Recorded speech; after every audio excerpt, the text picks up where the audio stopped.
All right, let's move to the NL Central here. This division, I think, expects to be fair. I shouldn't say fairly, extremely competitive. That's kind of the outlook I have for this team. Milwaukee ended up winning it, pretty much running away last year, 92-70. I don't think that that's going to be the case this year. There were a lot of changes to Milwaukee's roster over the offseason. Chicago came in second. Cincinnati is a team that I think a lot of people are excited about with the amount of young talent they have coming up. Pittsburgh and St. Louis just fell so flat last year. Veteran roster, terrible in terms of what they got out of their starting rotation last year. This year, though, this is what's interesting about this. Pacoda right now is projecting the Cardinals to come on top of the division with 85 wins. The Cubs pretty much, honestly, staying where they were almost at 82-80, finishing in second, followed by Milwaukee at under 500, Cincinnati at under 500, and Pittsburgh is under 500. Let's talk about the Cardinals a little bit, because I think this is an interesting team. I kind of feel like I got the impression last episode that you and I had sort of differing opinions on this. This is a team that I didn't expect to be as bad as they were. I just didn't, right? Like, this is a lineup that I think can actually be very, very productive with Goldschmidt, Arenado, Contreras, Gorman. When they get Lars Nootbaar back, right? Tommy Edman comes back. A lot of good young players like Carlson and Jordan Walker, Mason Wynn, who they like at shortstop. Like, this is something here. And then you look at that rotation. I mean, regardless of whether or not you love the move, you like the moves or not, right? Getting Sonny Gray, I think, is a big deal. Now, again, it depends on what his injury looks like, but they definitely made the effort of trying to improve this starting rotation, even with smaller moves like Kyle Gibson and Lance Lynn. I know that you're not a Lance Lynn fan. I know you can go off on that all day, but I think that there's almost nowhere to go but up for St. Louis, and especially in a division where Milwaukee is, I think, definitely due for regression. They could definitely jump up. I don't know that I agree with Pacoda if I would put them up there, but I do think it's possible. Yeah, look, I'll follow you a little bit with the Cardinals offense. Mm-hmm. There's a lot of potential to score runs with this team. I think Nootbaar being out and Edman being out to start the year hurts them. I think that team can score some runs, right? I'm not going to argue with you there. I also think that there are some guys who kind of have to prove it still. Sure. But, dude, this rotation. Don't start with me with this rotation. I mean, Sonny Gray on the IL already.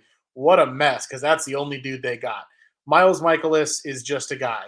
Kyle Gibson is just a guy. Lance Lynn is not even just a guy. Steven Matz, maybe you get 4 productive innings out of him every once in a while. And who knows what the hell Zach Thompson is. This rotation is awful. The bullpen outside of Ryan Helsley is awful. This is one of the worst pitching staffs in baseball. They went out and overpaid for old guys to try to shore up and, kind of plug holes. It's not going to work. It's already not working. This rotation is going to be awful. It's going to keep them from being much of anything special. I think the Cardinals are a 500 team because they can't pitch. And I think if their bats don't live up to the potential, I think this might be a bad team. So I am not with you on being high on the Cardinals. I don't think they should be the favorite to win that division. I think that I have a feeling Marmol might not last through the season. I just gave him an extension. I still think he might not last through the season. Those fans don't deal well with things not going well. That's an arrogant fan base in St. Louis. They shouldn't have fired Mike Schilt. I don't even know why. Why did they fire Mike Schilt in the first place? I mean, he's in San Diego now, so I guess we'll see if he can prove that. But yeah, right. No, I think that team is not very good. It's one of the worst pitching staffs in the big leagues, in my opinion. It's truly a terrible pitching staff, and it's a lineup that's good, but it's not a lineup that's like Braves good or Dodgers good. Well, no. It's a lineup that's good. Paul Goldschmidt's, 36, 37 now? Arenado's getting into his 30s. Yeah, there are some young, exciting hitters in that lineup, but they're a couple injuries away from the lineup being pretty average, and the starting pitching is bad. Yeah. So I think this is a team that's going to give up a ton of runs. They're going to struggle to stay in ball games. They're going to blow leads. I'm not high on St. Louis at all. If you ask me who wins that division today, I'm going with the Chicago Cubs. I think that, all in all, I think this is the best team in the division because you just look across the roster. I think this is a rotation that is solid. It's not great, but it's solid. Justin Steele, we're talking about a guy who's like fifth or sixth in potential Cy Young potential. He's a really good pitcher. Shota Imanaga, I think they're just going to have, I think he's going to be an innings eater for him. I think he'll do the job. Kyle Hendricks kind of is just Kyle Hendricks. I think the fact that he gets to sit in a 3 or 4 spot for them now makes a big difference. And some of these other guys, like Wisniewski is, at least competent. Assad is competent. I don't think the back end of the rotation is particularly great, but I think the top end of the rotation is pretty good. And I think when you look at what this lineup can do, I think, Horner, Suzuki, Happ, Bellinger, Swanson, Morel, Bush, doesn't even mention Patrick Wisdom, who I think can make an impact with his power. I think it's a team that, look, again, this division's not as bad as the AL Central, but it's still not very good. It's competitive, but it's not very good. I don't think there are any 90-win teams in this division. No. I think the Cubs can win 87 or 88 games. I think Bellinger coming back is huge, for one. But I think the Cubs can win 87 or 88 games and win this division. Part of it, too, the bullpen's pretty good. It's pretty good. Adding a guy like Yency Almonte, he was pretty solid for the Dodgers the last couple years. Drew Smiley, he can play kind of that bridge role, right? I mean, we'll see if they get anything out of him. But they like Adbert Alzolay. Alzolay at the back of the bullpen is pretty shut down. This is a pretty decent team. And it's a team that I think has room to grow in the sense that I think they will invest in that roster if they look good midseason. Yeah. And I think they will look pretty good midseason. So for me, the Cubs are probably the team I'd favor in that division. Milwaukee, it's just hard for me to see them scoring enough runs. Last year you had Corbin Burns, you had, Brandon Woodruff pitching you had those two guys pitching semi-consistently. I think that makes a big difference when Freddie Peralta is your number 3 as opposed to your number 1. I like Freddie Peralta a lot, but he's not a number 1. And after him, I mean, Wade Miley, you see flashes. Jacob Junis is the reliever. Colin Ray's a nobody. DL Hall's a once upon a time prospect. Joe Ross is Joe Ross. What? And then look at this lineup. I mean, I guess Rhys Hoskins is all right, but he's coming off a big injury. Willie Adames can hit for some power, but what is this team? They're due for regression. I think Milwaukee is without a doubt due for massive regression. I mean, I think a lot of what they're going to look for this season, anything to get excited about for Milwaukee right now, is to see the development of Jackson Chourio. I think that's really the big part of this. Totally. And you know what I didn't mention too? Devin Williams is out. Yeah, right. He's out for 3 months, 4 months. So who do you rely on in that bullpen? By the time he comes back, they're going to be 10 games under 500. Right. I don't think this team's very good. I don't think the Cardinals are very good. I know you disagree with me there. No, I honestly, I'll let me stop you right there because I don't know that I would consider myself high on the Cardinals. I think the Cardinals are improved. I think the Cardinals could be improved, almost like you said. I think the Cardinals could be 10, 12 games better than what they were last year. That's what I think, right? Now, because again, where they were last year, they won 71 games last year. They were awful.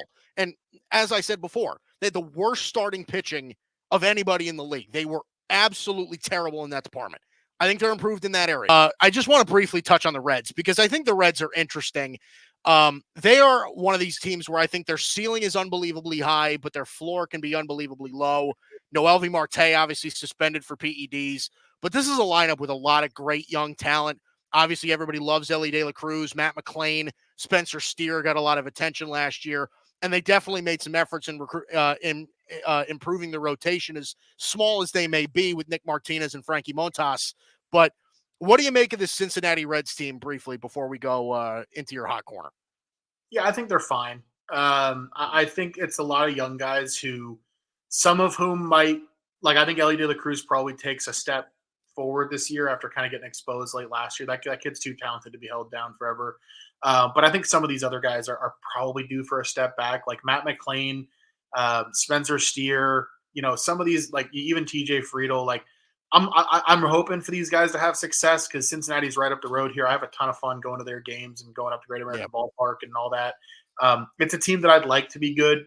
I do think they finished second in that division. I think they Mm, maybe compete for a wild card, but I think realistically, right around 500 is where I have them, and the yeah, rotation's a big reason why.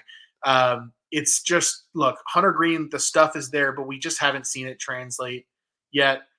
Frankie Montas is okay. Him pitching at Great American Ballpark with the fly balls he can give up. Ugh.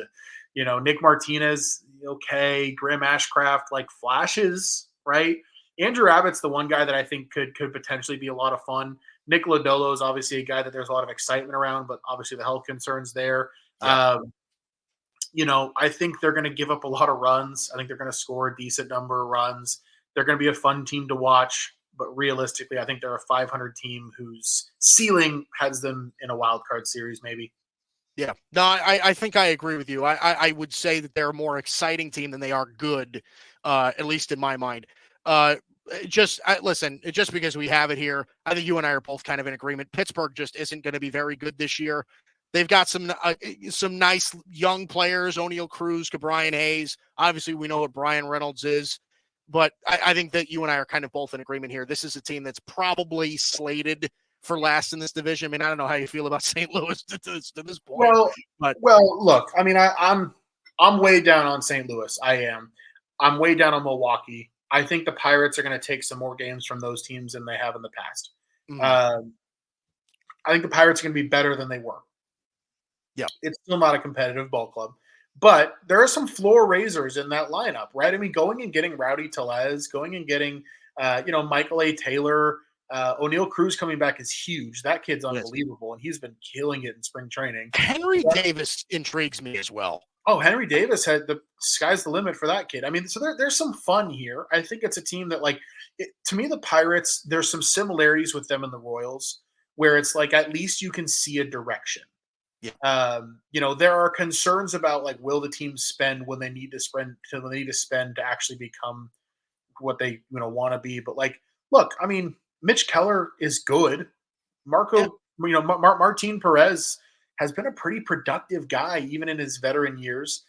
Domingo Herman, I mean, hey, maybe he'll eat some innings for them. Marco Gonzalez might eat some innings for them. I mean, look, pitching gets rough before long, and losing Oviedo is a bummer because I think that guy's pretty good. But yeah, hey, at least the Pirates are moving in a direction.